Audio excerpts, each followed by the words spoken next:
Alhamdulillah, ladies and gentlemen. Now this earlier was the introduction without the Sheikh. Now is the introduction with the Sheikh. Alhamdulillah. And as I was saying earlier, in fact, with the Sheikh himself, that the last time we were together, in fact, in Abu Dhabi as the guest of the foreign minister there, and al-umuri bimaqasidiha. Innamal a'malu binniyat, mashallah, wa innamal likulli imrin ma nawa. So every action is by intention, and every man and woman will get what he or she intended. So I was just only pulling Sheikh Hamza's leg, so to speak, when I met you the last few months. I say, oh, you must come to Malaysia and do something, actually. Alhamdulillah, ladies and gentlemen, he is here. So without further ado, indeed, this night of Laylatul Jum'ah, Malam Jum'at, so we have this intellectual zikr tonight.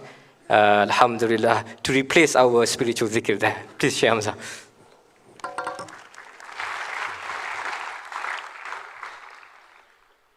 Assalamu alaikum wa rahmatullahi wa barakatuh. Salamat petang. Apa khabar? Baik. That's the extent of my Malay. Although I will say, Bismillah ar-Rahman ar-Rahim, we took a Malay word from you via the English. In America, when people go crazy, they say, he ran amok. So amak is, amuk, which is from ahmaq, the Arabic. Alhamdulillah wa salatu wa salamu ala Sayyidina Muhammadin wa ala alihi wa sahbihi wa salam tasliman kathira wa la hawla wa la quwwata illa billah al-ali al-azim. Allahumma la ilma lana illa ma 'alamtana innaka anta al-alim al-hakim. Allahumma 'allimna ma yanfa'una wa anfa'na bima 'allamtana wa zidna ilma. Wa sallallahu ala Sayyidina Muhammadin wa ala alihi wa sahbihi wa salam tasliman kathira. ولا حول ولا قوة إلا بالله العلي العظيم.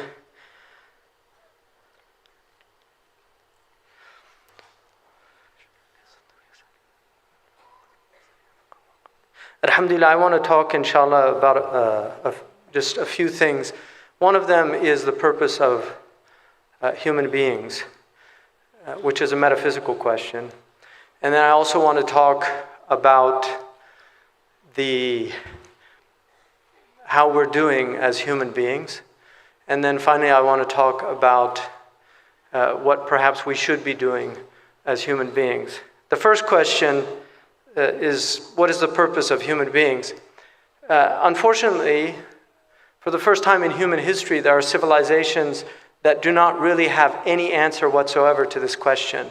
This is actually unique in human history, because human beings have always had some reason for existence. Whereas the current dominant model in the Western civilization is really untenable metaphysically, because the argument that you will find amongst Western people is essentially what they would call, in their term, an existentialist problem.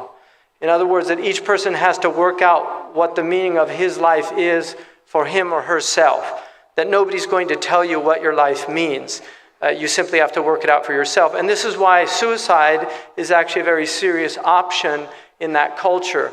We recently had, the country I'm from, we had a very famous person commit suicide, and there were actually articles arguing that this was his choice and people should be allowed to have this choice.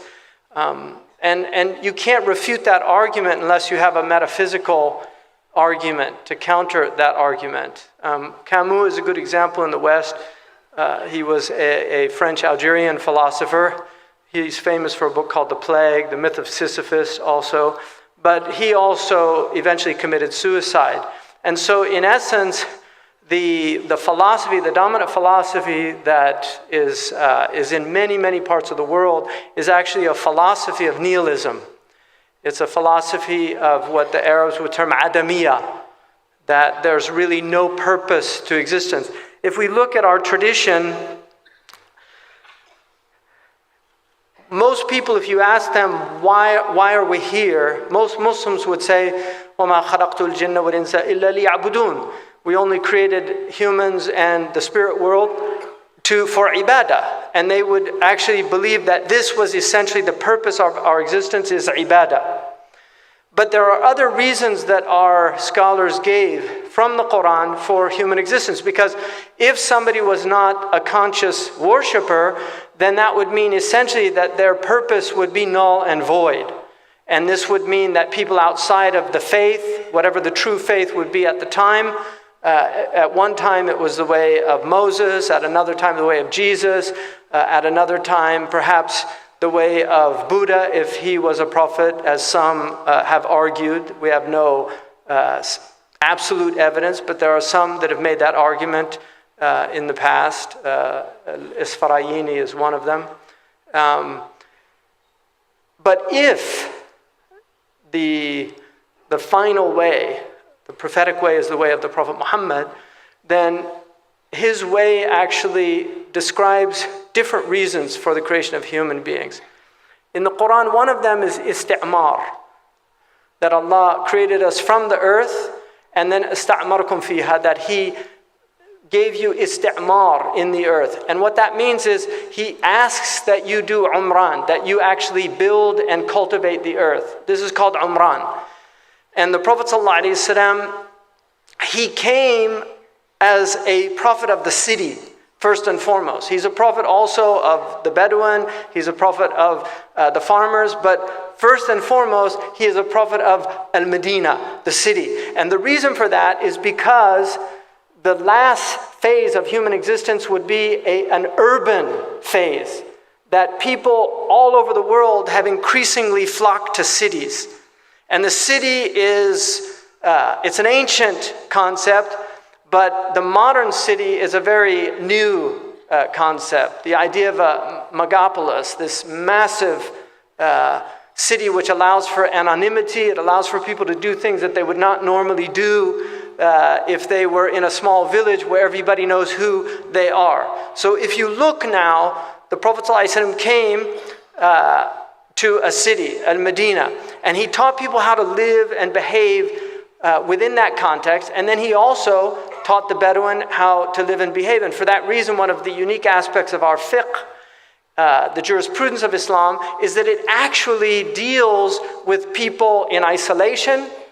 It teaches you how to be, even if you're one person living on a mountain, you can be a Muslim. Robinson Crusoe can be a Muslim whether or not Friday, Jumu'ah, comes to the island. So this is one of the interesting aspects of our religion, but primarily Islam is a collective religion. It's a religion of a group of people, an aggregate of people that are bound together in a millah or a jama'ah. And yadullah ma'al jama'ah. Allah loves the group. He loves unity. Allah Himself is one, and He loves unity. He loves unity through diversity, just as His attributes are diverse. He's Rahman, but He's also Muntaqim. He's the merciful, but He's also the avenger of wrongs. And these aren't contradictory, they're diverse attributes, but He is one. And in the same way, the Muslim civilization is diverse, but is essentially one. So if you go to Malaysia, there's a certain flavor to Islam here. Your women wear colorful dresses. Muslim women have done that in the past. You go to other places and the Muslim women wear very plain dresses. If you go to Nigeria, the women wear very colorful dresses. So but the essence of the modesty is there. Whether it's colorful or whether it's black and white, the essence is there. And this is the beauty of the Islamic tradition, is that it has this diversity. So one of the reasons is isti'mar, is actually to cultivate the earth through umran, which is the term that Ibn Khaldun in his great work Al-Muqaddimah uses for civilization. One of the signs of the end of time is the Prophet ﷺ said there would be kharabul umran wa umran al-kharab, the destruction of civilization and the civilization of destruction. The civilization of destruction. In other words, a nihilistic civilization that tears down to build up. This is called the Hegelian dialectic. A tadmir li ta'mir. Destroy and tear down to rebuild, to build up.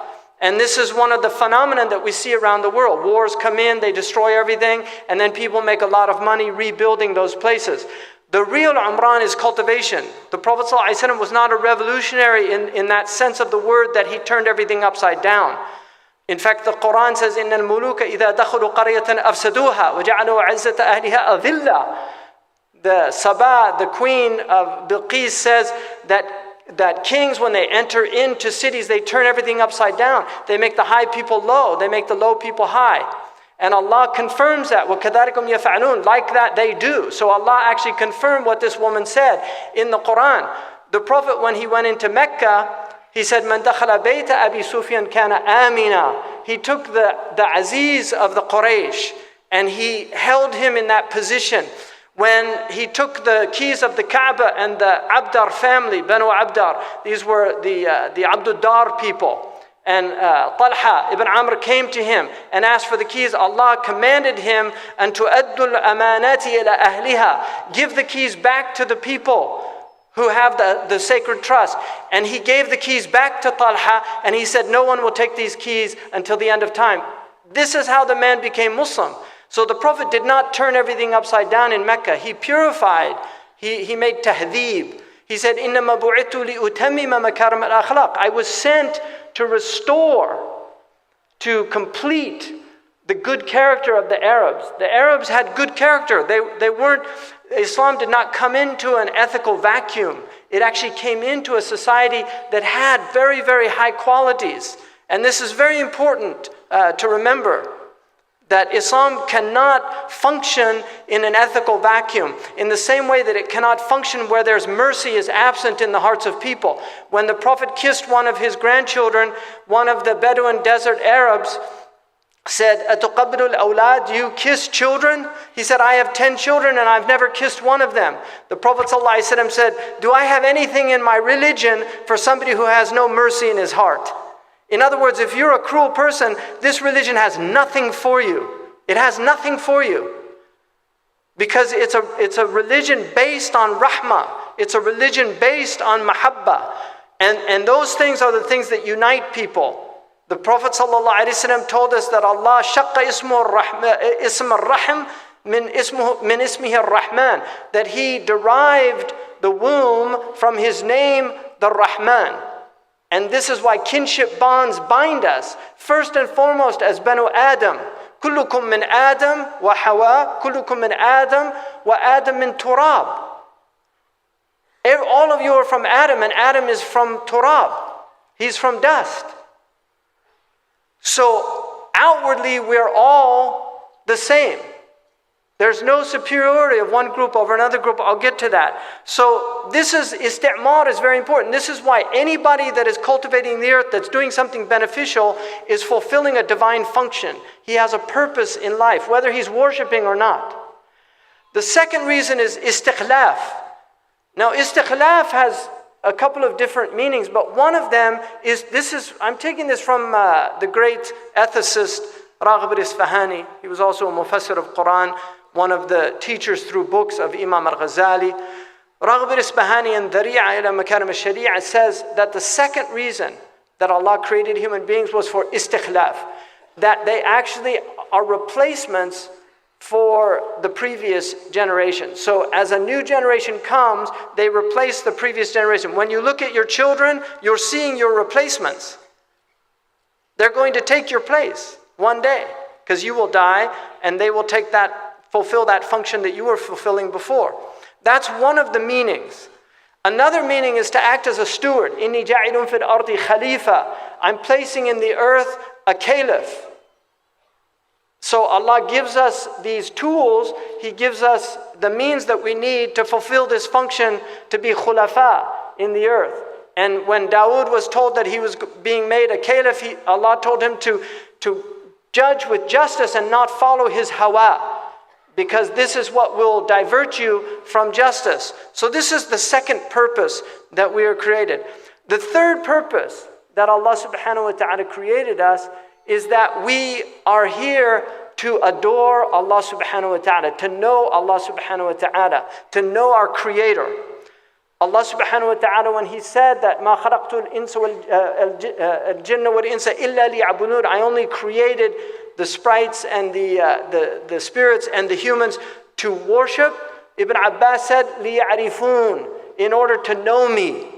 So the ibadah comes out of knowledge. You have to know Allah subhanahu wa ta'ala. Now, the way that we know Allah subhanahu wa ta'ala, according to our ulama, is through the aql. It's actually through the intellect. It's not through naql, which is revelation.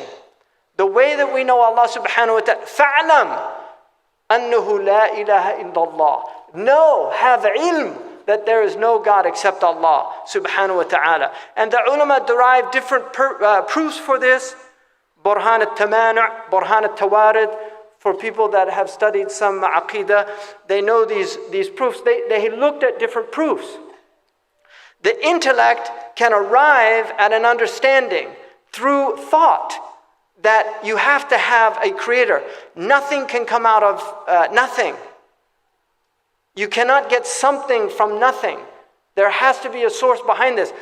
Which my 15-year-old was studying biology, and his teacher was an atheist.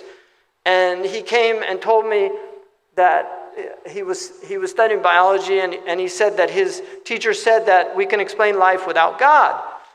And I said that biologists should not interfere with cosmology. A biologist should stay in biology and not start talking about cosmology, because that's another science, cosmology.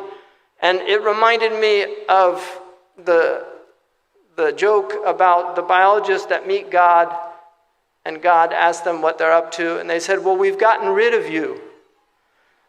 And God asked the biologists, how did you get rid of me? And they said, well, we can explain how we got here without you. And he said, well, how would you do that? They said, well, first we take some cosmic dust. And God says, no, wait a second, get your own dust. Right? You see, because where did it all start? Where did we come from? Even if evolution explained how we have evolved as a species, it doesn't explain where the original material came from. Man cannot bring anything into existence from nothing. He makes organs from already existing cells. The cloning comes from already existing cells. He's now in stem cell research and doing all of these things. Everything that he makes has pre-existing materials. We cannot make anything out of nothing. It's impossible for humans to do that, because nothing comes from nothing. And this is why my own teacher said, كَذَبَ الْمُلْحِدُونَ. The atheists are liars. الْعَدْمُ لَا يُوجِدُ الْوُجُودُ. Non-existence cannot bring existence. الْفَوْضَى لَا يُكَوِّنُ النِّظَامِ. Anarchy or chaos cannot bring order into existence. الْجَهِلُ لَا يَلِدُ الْعِلْمِ. Ignorance cannot bring knowledge into existence. And then he said, إِنَّمَا هِيَ انْتِكَاسُ عَقْلِيٍّ كَمَنْ يَمْشِي عَلَى رَأْسِهِ وَرِجْلَاهُ فِي الْهَوَىٰ. This is the inversion, this is an intellectual inversion of reality, like somebody who's walking on his head and his feet are in the air. That this is something that humans have never believed. And this argument now of the modern atheists, this is an ancient argument. Atheists have always been around. In fact, atheists were actually more sophisticated 100 years ago than they are today. And this is the truth, because 100 years ago they were well versed in philology, like Nietzsche. They were well versed in, they were profound philosophers. Even at the time of Socrates, there were atheists. People forget that Marx, who was an atheist, he did his PhD dissertation was on the materialists, the Greek materialists. So he had studied materialistic philosophy. So this argument, this modern argument, is not a new argument. It's a very old argument, and our scholars dealt with this argument extensively, but people don't read their books anymore. And one of the simplistic views of some of these modern Muslims that deny theology and the tradition of theology, they have no response to these new atheists. They have no response other than to say kuffar. But this is not enough, because Muslims have always dealt with these things intellectually in a tradition called Radd al-Shubuhat, which is refutation of the obfuscations that are brought out by the atheists. So it's important for us to remember that we were created to adore Allah subhanahu wa ta'ala, but to know Him through ma'rifah, and this is through the intellect, first and foremost. And our intellect is a spiritual concept. The intellect is immaterial. It's not of this world. And this is why we don't know where we go when we dream, but we know that we leave this place and we enter into another realm, because we're in a realm that's immaterial. So this is important for us to remember, that now as our young people are exposed to a lot of these ideas, we need to address these ideas in sophisticated ways. If we don't have trained intellects that can address these problems metaphysically. The second thing that I wanted to talk about, so in terms of our tradition, the human purpose is cultivation of the earth, which is also true civilization, not a pseudo-civilization, not the civilization of monetization, to use a word that is very popular in corporations, of how we monetize everything. Muslims did not monetize everything. There were things that Muslims actually did for altruistic purposes.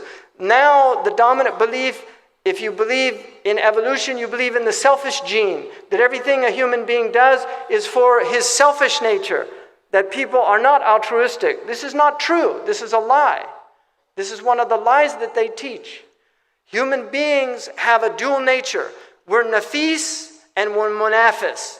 We are precious, but we're also, and munafis, we relieve people of their troubles, but we're also munafis, we're competitive by nature. All of this is taken from the same root of the soul. So the human soul has munafasa, it has competition, it has tanfis, it has relieving the sufferings of others and helping others, and it has nafasa, it has preciousness. This is the human nature. Allah has made us a hybrid creature. We have three components. We have the quwwa shahwaniyya, quwwa al-ghadabiyya, and the quwwa al-aqliyya. This is what Allah, and Imam al-Ghazali adds a fourth, and he's unique in human history as far as I can tell for departing from that traditional model. He added the quwwa adriya, or balance. That balance was a necessary faculty of the soul. These three faculties, if you look at the appetites, human appetites, the human appetite is insatiable. The Prophet ﷺ said that لو كان لابن آدم أو لو كان لابن آدم واد, if the son of Adam had a valley of gold, من ذهب, لأحب واديا آخر أو لأحب أن يكون له واديان. He would want two valleys of gold. And he said, لن يملأ فاه إلا التراب, or إلا تراب القبر. The only thing that will fill the mouth of the son of Adam is the dust of his grave. That's what will fulfill. So the appetites are endless. And that's why people that pursue the appetites will literally destroy themselves through that pursuit. And they will degrade themselves because they will take their hawa, their appetite, as a god beside Allah, and it will take them to utter despair. And this happens many, many people. The second aspect of the human being is the ghadabiyya, which is the irascible nature. Human beings have an irascible nature. This is put there for a purpose. Just like the appetites are put there to preserve us. We have an appetite for food and drink, which preserves our bodies, and also for sexuality, which preserves our species. But these can be perverted, and they can go into perversions that lead to overeating or sexual incontinence, where people begin to do things that are harmful, that cause diseases to be brought upon themselves. And then the irascible nature, this quwwa ghadabiyya, which is where anger comes from. This is there to protect us from harm, to ward off harm. And this is an important quality. And then he's given us a rational, the aqliya. And this should be the ruler. This should rule. But what's happened on our planet is the appetites and the anger have ruled. And this is what the Prophet said, Dabba ilaykum da'ul umam. The disease of civilizations will creep into you. قَتَرْكُمْ الْحَسَدُ وَالْبَغْضَاء. That envy, the appetite for more, and baghda, hatred which comes out of this other, these will creep into you. And then he said, وَالْبَغْضَاءُ هِيَ الْحَالِقَةُ. And hatred is a destructive force. And he said, it literally shaves everything. And he said, I don't say that it shaves hair, it shaves the religion. It will remove your religion, this hatred. And you can see this now amongst Muslims. where this disease has entered into their hearts. They no longer have mercy. They no longer have compassion. They take innocent people and chop their heads off out of this anger. And then they say, well, this is what they do it to us. Well, they're not our teachers. They're not our teachers. No matter what they do to us, we don't do what goes against our Prophet ﷺ. لا تكونوا كالذين أذوا موسى. Don't be like those who harmed Musa. In other words, don't harm the Prophet Muhammad ﷺ by besmirching his good name, by attributing deeds that are not from his religion to his religion. Don't besmirch the name of the Prophet Muhammad ﷺ. وَمَا أَرْسَلْنَاكَ إِلَّا رَحْمَةً لِلْعَالَمِينَ. He was sent as a mercy to all the worlds. He was sent as a mercy. He wasn't sent as a terror. He was sent as a mercy to all the worlds. And these people misquote the Quran. The Prophet ﷺ said, at the end of time there would be young men. He said, حُدَثَاءَ الْأَسْنَانِ. They're young in age. سُفَهَاءَ الْأَحْلَامِ. They have empty intellects. لَا يَتَجَاوزُ الْإِيمَانُ حَنَاجِرُهُم. Iman will not go past their throats. And in a riwayah, يَقْرَؤُونَ الْقُرْآنَ وَلَا يَتَجَاوزُ حَنَاجِرُهُم. They will read the Quran, but it won't go beyond their throats. In other words, they won't understand it. يَقُولُونَ مِنْ خَيْرِ قَوْلِ الْبَرِيَّةِ. They will speak from the words of the best of creation. وَيَمْرُقُونَ مِنِ الْإِسْلَامِ كَمَا يَمْرُقُ الرَّمْيُ السَّهْمُ مِنْ رَمْيِهِ. They will be shot out of Islam just like an arrow is shot from its bow. And he said in a Sahih riwayah, he said, whoever can kill them, let him kill them, because in killing them is a reward from Allah subhanahu wa ta'ala. This is the situation that we find ourselves in. Everywhere there's fitan. The Prophet said, سَتَكُونُ أَحْدَاثٌ وَفِتَنٌ وَفُرْقَةٌ وَاخْتِلَافٌ. There will be events, momentous events. There will be tribulations and civil strife. There will be sectarianism. There will be differences. And he said, فَإِنْ كَانَ كَذَلِكَ إِنَ اسْتَطَعْتَ أَن تَكُونَ الْمَقْتُولَ لَلْقَاتِلِ فَافْعَلْ. If you're able to be the one being killed instead of the one killing, then do that. In fitna, what is the point? What is the madness, all this madness that's going on? Human beings that have lived for centuries together, suddenly they're being driven from their homes. Look at all the people fleeing. And you're lucky. And we believe in luck. Health is a blessing, because God gives it to whom He pleases. Health is something that God gives to some and deprives others.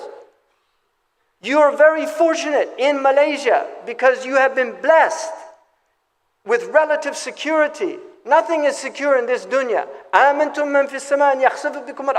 Do you feel so secure that God won't open the earth and swallow you up? And we know about sinkholes now, which is a sign of the end of time.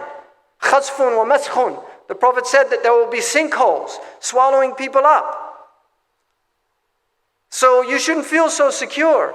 But you have relative security. This is a blessing. The way you protect the blessing is obedience. If you're outside of obedience, you lose your blessings. Malaysia you have the blessing of a uniformity of faith. I just came from Turkey. It's one of the few countries where you go into masjids and they pray the same way. It's a great blessing to have uniformity of faith. This is the way that they used to be in North African countries. When I first went 30 years ago, people prayed the same way. Now that everybody prays different ways, because all these different factions and ideologies have come in. And people read the hadith directly and they think they can derive the hadith just by, I follow Quran and Sunnah, brother. As if Imam Shafi'i didn't follow the Quran and Sunnah. Did you go and study 17 years? Did you go and study 17 years the Arabic language to follow the Quran and Sunnah like Imam Shafi'i? Imam Shafi'i went 17 years. He was one of the greatest scholars of the Arabic language. That's why he was able to write his great book in Usul al-Fiqh, because Usul al-Fiqh is based on language. It's based on understanding the nuances of language, on what the ba is. In wiping your head, bi ru'usikum. What is that ba? What type of ba is that? Is it tab'id? Is it for ziyada? What is it? This is the debates of the fuqaha. There are many hadiths. You have to know what min means. There are many types of min in the Quran. وَنُنَزِّلُ مِنَ الْقُرْآنِ. That's min al-bayan. Allah subhanahu wa ta'ala, the Prophet sallallahu alayhi wa sallam said, مَنْ صَامَ رَمَضَانَ وَاتْبَعُهُ سِتًّا مِنْ شَوَالٍ. The Shafi'i said that's min from the tab'id. In other words, 6 days of Shawwal. Imam Malik said, no, it's min al-ibtida. It's the initiative min. In other words, it means beginning in Shawwal. You can do it in any other month before the next Ramadan comes. These are valid khilafat. But who knows these things now? Who studies Mughni al-Labib of Ibn Hisham and masters that book before they can talk about this? In the hadith, the Prophet sallallahu alaihi wasallam, Hind, in the Sahih collection, Hind comes to the Prophet ﷺ and says to the Prophet that Abu Sufyan withholds money from me. And the Prophet said, خُذِ مِنْ مَالِهِ بِالْمَعْرُوفِ. Take from his money in what's the norm of your people. In other words, for your socioeconomic class, take the money that you need, and that means without his knowledge. The ulama differ on that. Some said he was, because any hadith, the Prophet is acting as a qadi, as a judge, or he's acting as a mufti, giving a legal position, or he's acting as a hakim, as a ruler, or he's acting as a muballigh, just giving, or he's acting as nasih, he's giving wow. These are determined through usul al-fiqh. And the usuli scholars differ about these things. Now every ignoramus, every Tom, Dick and Abdullah picks up the Quran and picks up the hadith, and they say, Hum rijal wa nahnu rijal. They're men and we're men. We follow the book and the sunnah. As if Malik didn't follow the book and the sunnah. Imam Shafi'i said, إِذَا ذُكِرَ الْعُلَمَاء فَمَالِكُ النَّجْمِ. If you mention the ulama, Malik's the star. The Prophet predicted Imam Malik, Abu Hanifa, and Imam Shafi'i, and ala riwayah, Imam Ahmad, all of them were mentioned by ishara in the hadith literature. Our ulama agreed on these four. The Sunni scholars agreed on these four. Without synods, without councils, nothing. Our Quran is one book. We have no other book. When you heard this Qari reciting, he learned the 7 qira'at. If you go to Morocco, they recite with riwayat Warsh an Nafi'. If you go to Libya, they recite with Qalun an Nafi'. If you go to Iran, they recite Hafs an Asim. If you go to Malaysia, Hafs an Asim. They're all sound riwayah. How did they all agree on these? Because of isnad. All of them came from the same source. No other religion has a unified book. No other religion. The Christians differ on the Bible. The Jews differ on their Bible. The Buddhists differ on their scriptures. The Hindus differ on their scriptures. No tradition except Islam has a unified scripture. Not only that, we recite it the same way. If you're in Malaysia, you learn the makharij al-huruf are the same as they are in America. If I teach makharij al-huruf, the huruf al-halq are the same ones. You teach the same ones. Huruf al-jawf are the same ones. Huruf al-lisan. All of them are the same. The khayshum, it's the same. How is that possible?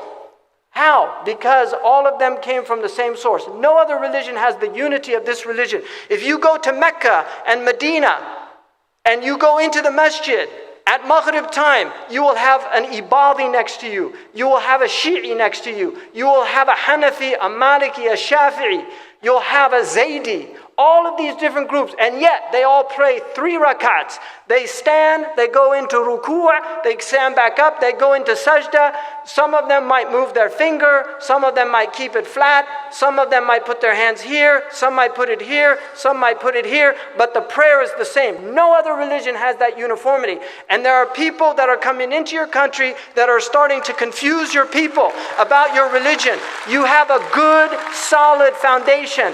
The people that spread Islam in this country, they knew Islam. If they didn't know Islam, you would have never accepted Islam. And the thing about a lot of these modern people flee from them. You look at all the people fleeing from the cities in Iraq. When they come into town, people run away.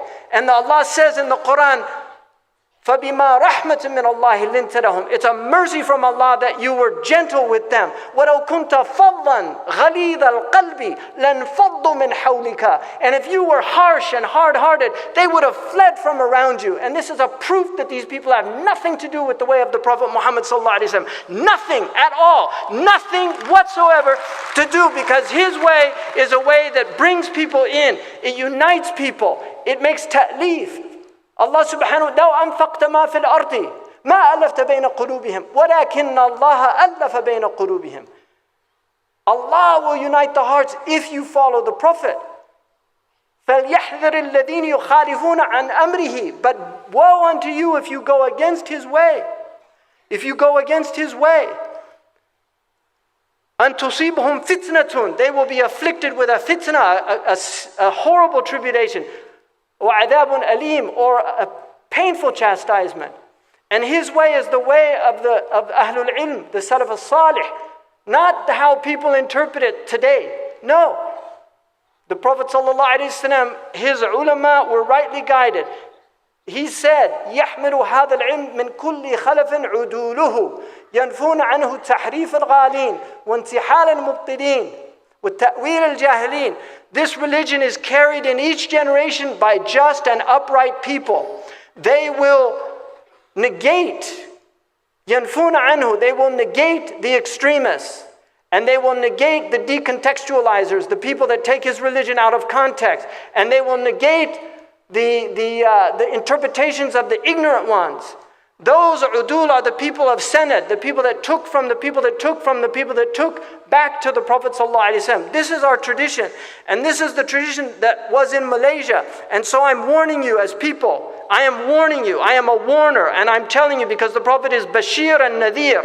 And his people should be people of Bishara and people of Nadara. They should give good news, but they should also warn people.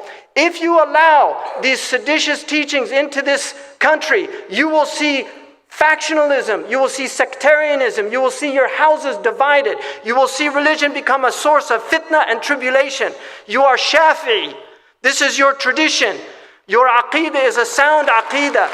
And you believe in tazkiyah. This is your tradition. Hold to your tradition and don't let people pervert your tradition. And all traditions need reassessing. This is the job of the scholars. You have to reassess things, always. There's tajdeed. You need renovation. Things get in that maybe should not be in. That's true. All that is true. But don't let that be an excuse to throw the baby out with the bathwater. No. Don't let that be an excuse. This is my warning to you because the people of Malaysia are good people generally. Everybody has bad people and all of us have some bad qualities in us, but generally, I've been here 3 times. I'm amazed at the kindness of your people. I'm amazed at their thoughtfulness. I'm amazed at your adab. I'm amazed at your gentleness. Wallahi, I'm telling you the truth. And you still have smiles on your face despite what's happening in the world. You hold on to what you have. Hold on to the love in your hearts. This religion is about loving each other. إِنَّمَا الْمُؤْمِنُونَ إِخْوَةٌ. The mu'mins are brothers and sisters. We're in solidarity. And anyone that wants to sow division and strife, be reminded of what Imam Ali said. Al-jama'atu ma'a safwa ma'a al-kudura khayrun min al-furqa ma'a safwa. That the group with its impurities is better than the sect or sectarianism with its purity. Did you hear that? The group with its impurities is better than sectarianism with its purity. So woe unto those people that tell you that we're following the firqa najiyah, that we're the only people that are rightly guided, all these people are astray. No. These are Muslims. They say, La ilaha illallah Muhammad Rasulullah. They deserve dignity. They deserve their honor. Some of them are astray. Khalatu amran sayyan, hasanan wa akhiru sayya. They mix good and bad. That's true. Allah says, ثُمَّ أَوْرَثْنَا الْكِتَابَ الَّذِينَ اصْطَفَيْنَا مِنْ عِبَادِنَا.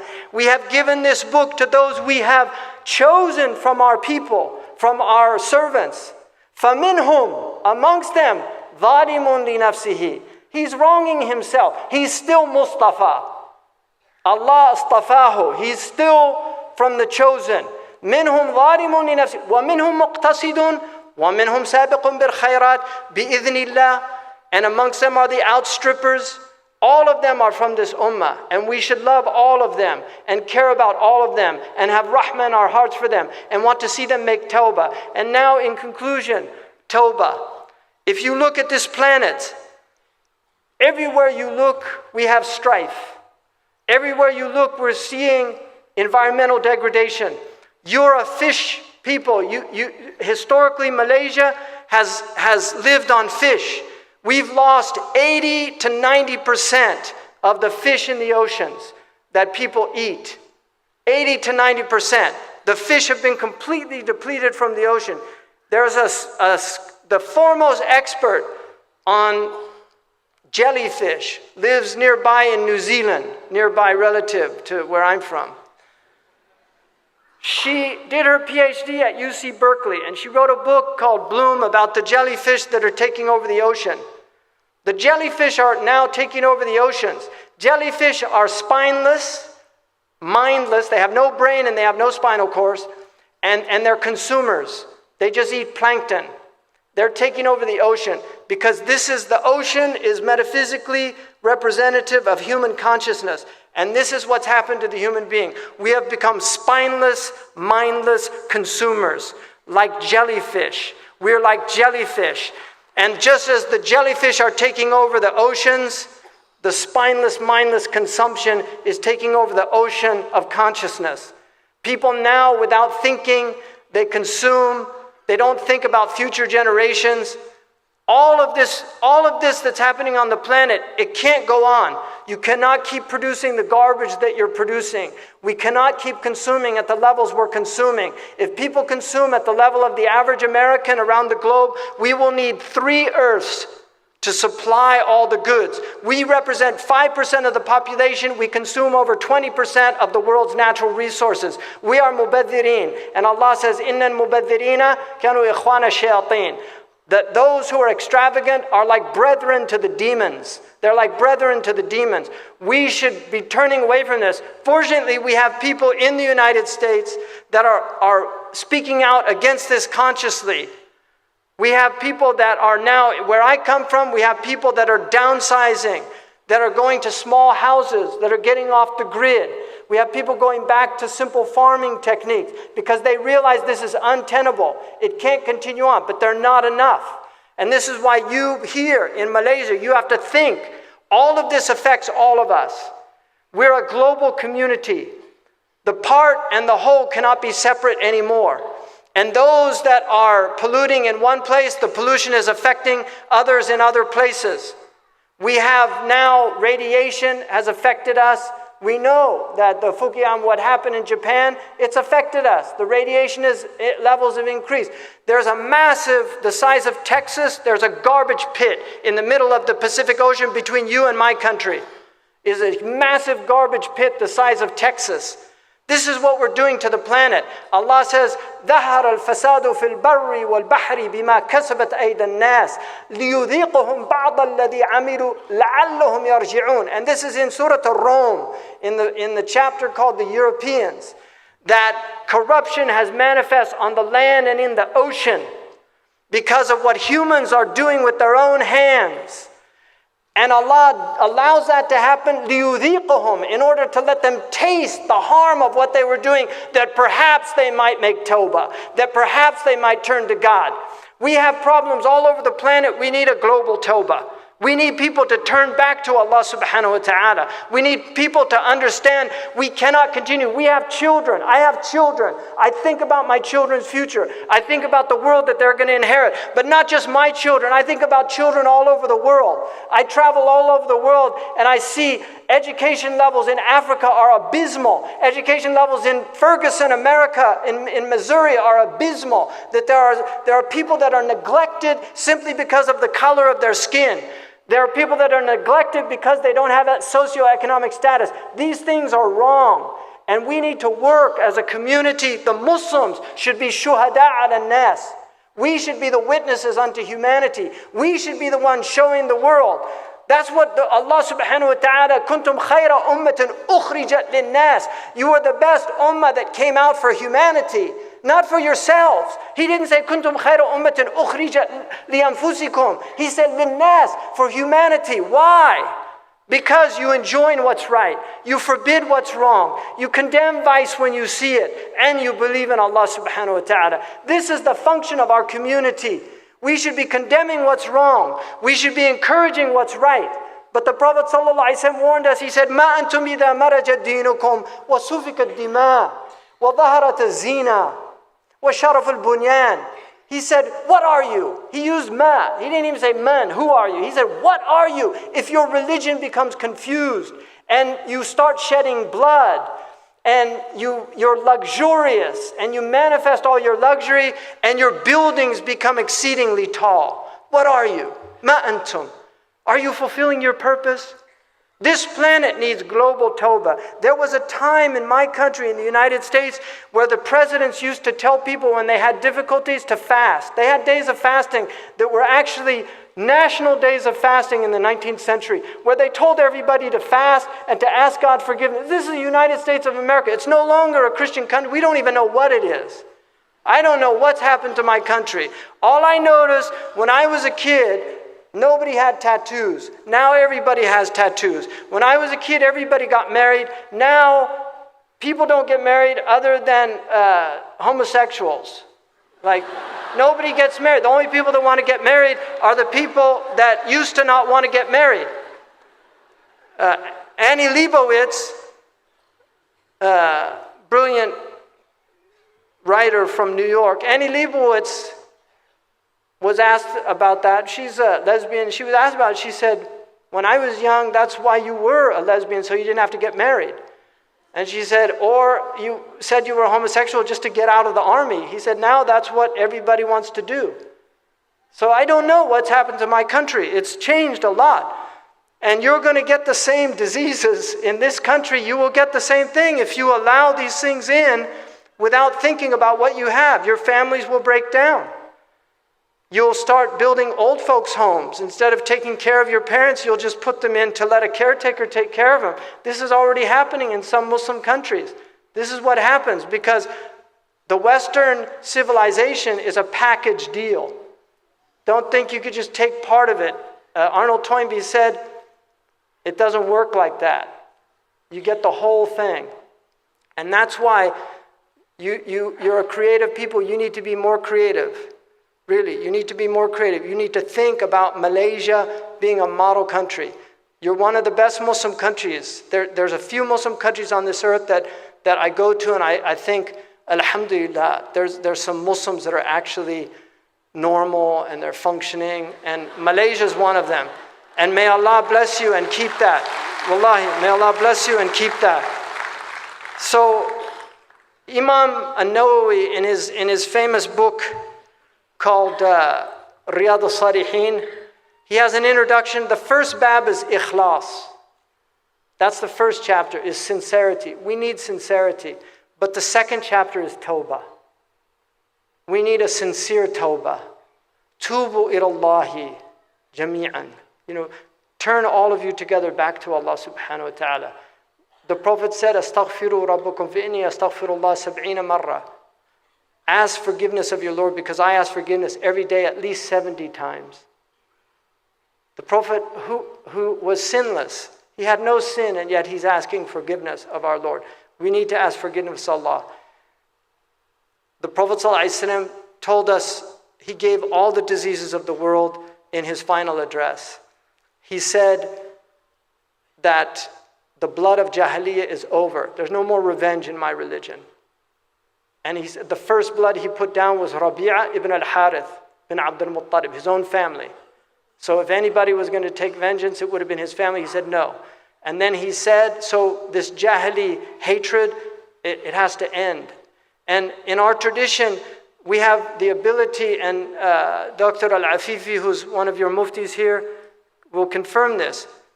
The Prophet ﷺ said that it was permitted for a Muslim to give security to anybody.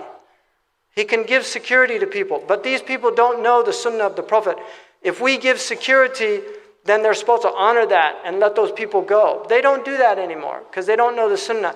This woman who went on television, on YouTube, to speak to these people that are holding her son hostage, she had a better understanding of Islam as a non-Muslim than these people in Iraq have. She said, I studied your religion, and your religion says that one soul is not held to account for what other souls do. لَا تَزِرُ وَازِرَةٌ وِزْرَ أُخْرَى. And she said, my son's not responsible for what American foreign policy does. And then she said, and then I read that your Prophet Muhammad, he had amnesty and he forgave people, so I'm asking for my son back.